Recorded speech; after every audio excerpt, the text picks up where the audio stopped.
Dobar dan, ja sam Mihajlo Đurđević, a ovo je Senzal Market Report. Danas je 28. septembar 2022. godine. Savjetnik Bele kuće za ekonomiju Brian Deese je rekao da se neće ponoviti novi play za Accord, a to je u suštini događaj iz 1985. godine kada su se države udružile kako bi se suprotstavile tadašnjoj snazi dolara, dakle i oni smatraju da se to neće opet sada desiti, što opet može biti na neki način bullish za dolar u još nekom određenom roku, mada ja lično ne vidim na koji način dolar može da ode, tačnije da je još mnogo ojača u odnosu na druge valute, osim ako stvarno ne odemo u neku ekstremnu recesiju kako svet nikada nije video, a ovako lično čekam moment kada će biti pravi moment da se dolar shortuje, što mislim da će u narednih par meseci sigurno biti vrlo dobra prilika. Ono što je interesantno za Veliku Britaniju, oni su mi onako poprilično interesantni jer oni rade nekako sve kontra od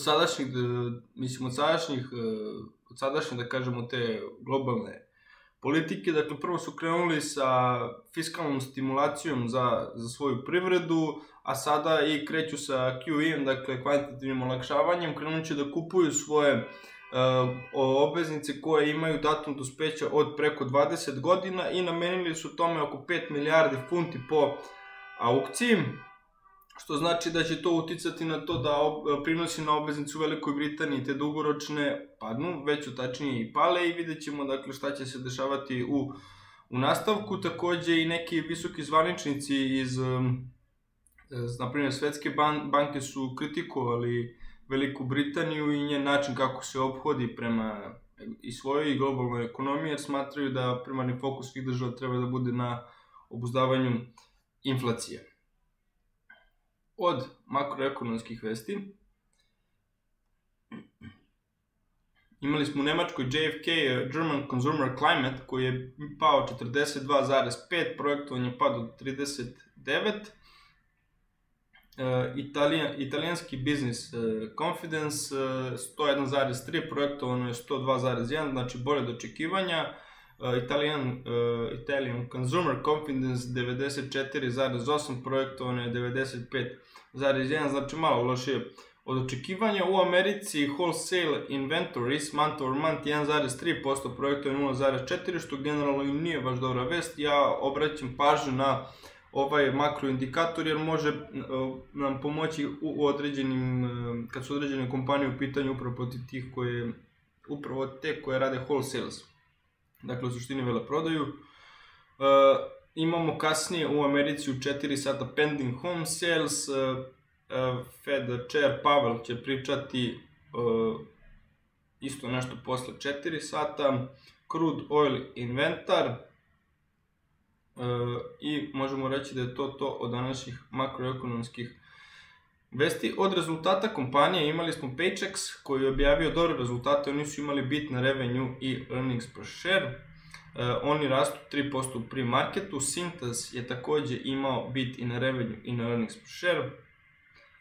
Oni rastu nešto više od 1%. Thor Industries je imao jak beat na earnings per share, imali su i beat na revenue. Oni rastu oko 4% u pre-marketu, dakle Thor Industries je kompanija koja prodaje one RV-eve. Tako da vrlo interesantno je kako će se njihova tražnja odvijati, dakle, u ovim recesijonim uslovima, jer to je nešto o čemu konkretno razmišljamo u poslednje vreme, dakle da li će možda čak i porasti tražnje za RV-evima. Od drugih kompanija koji su objavili interesantne vesti, ubedljivo je najinteresantnije za Biogen. To je biotech, velika američka kompanija koja, dakle, bavi se proizvodnjom lekova. Oni rastu oko 50% u pre-marketu. Oni i njihov japanski partner Eisai su uspeli, dakle, da dokažu da je njihova novi lek za Alzheimerovu smanjuje čak pad moždanih funkcija za čak 27% i dakle to je razlog Biogenovog skoka od čak 50%.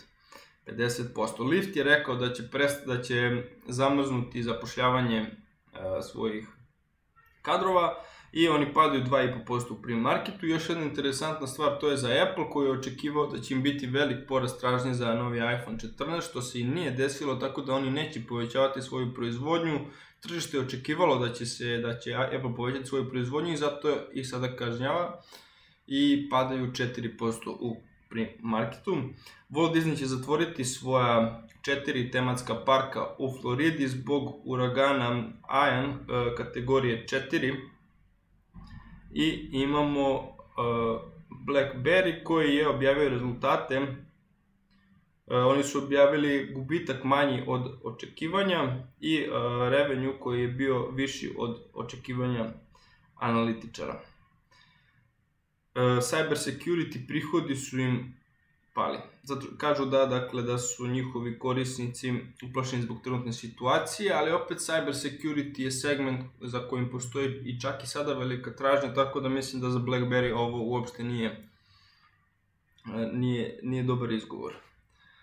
To je, u stvari, svrnuo bi se još na pre-marketu u Americi. Ono što je interesantno, videli ste svi kako se čudno ponaša, možemo reći, tržište, dakle, budu veliki skokovi u pre-marketu, pa se onda otvori tržište onako pozitivno, dakle imamo pomeranje po 2-3% u jednom danu, što generalno uopšte nije normalno, ali ono što je interesantno to je da su dvogodišnje obveznice u Americi sada padaju oko 3,7%, desetogodišnje 3%, što generalno je dobra stvar za risk asete. U jednom od prethodnih market reportova sam baš pričao o odnosu obveznica i akcija, mada i dalje je, na primjer, Nasdaq koji bi trebao pozitivno da reaguje na ovaj pad dvogodišnjih obveznica u minusu oko 0,5%, S&P u plusu 0,25% i Dow Jones u plusu 0,35%.